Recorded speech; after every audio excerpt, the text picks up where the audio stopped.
Hi, I'm Dennis Hansen. This is my Triumph Speed 4. So in this video I'm going to be changing the coolant because it's been about 5 years and I don't want to let it go any longer. So the first thing you probably want to do, put it on the stand and take off the seat so you've got access to the little reservoir. Alright, the next thing you're going to want to do is take off the radiator cap. Don't be too surprised if a lot of coolant comes gushing out because, you know, the reserve feed is going to go in there. It's going to make it overflow a little bit. Alright, your next thing is you want to locate the drain plug. And if you look, here's the water pump, here's where the stator lives, and here's a return. It's coming right off the motor, but there's a bolt behind there. It's a 10 millimeter bolt. Just loosen that up and let that drain out. Alright, to get that drain bolt out, you see the fluid's draining there. I did have to wiggle that hose down a little bit because it just there's not enough clearance. Okay, the next step, locate it's a bleeder, and it's right on the water pump, 12 mil. Just loosen it up, fluid will start coming out of there.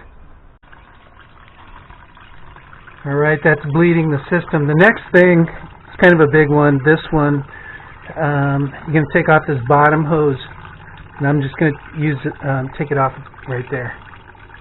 Alright, bottom hose is off, so the system should be as empty as I'm going to get it. Now, as I look at this antifreeze, it's held up very well, and typically what happens, it loses its color, definitely loses its ability to absorb the acids, and so I'm pretty happy. I don't think I'm going to have any issues. I'm not going to really get into this system any more than I need to. Just going to change it, and that should be good for now. Putting everything back just like it was. So put this hose on, close down this bleeder valve, and I'm going to put in the drain plug in just a minute. Hook this hose back up. Alright, one little thing that might help you out. I found this hose is really tight with this stator cover. So what I had to do is put the clamp on first, just keep it up here, then put the hose on, then drop the clamp down. I didn't really have a funnel that fit inside that good, and except for this little one, so this is going to have to work. I did pull a snorkel off, you can see, and just turn that up, that air tube up. Alright, so when I hit about 2 quarts, the radiator stopped filling up, and so what you got to do is come back, open this bleed screw again, and let the air out. Alright, so I did bleed it one more time. I'm going to go ahead and start the bike up, let it run, and we'll top off the radiator if we need to. Okay, so the bike's running. I did get a couple bubbles coming out of the radiator. That's good. The air's getting worked out. So, just turn the bike off. It was like 185.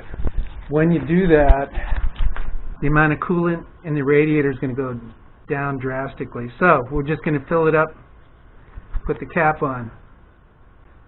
Okay, so it didn't take very much, but I just filled it up anyways.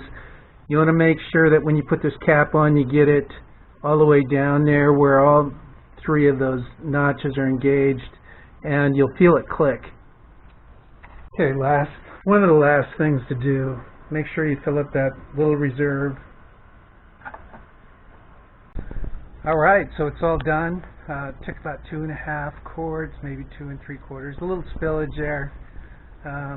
Pretty simple job. You know, you can save yourself a few bucks. You don't want, I mean, I like working on my bike. Not everybody does, but I do, so maybe that'll help somebody out. Thanks for watching.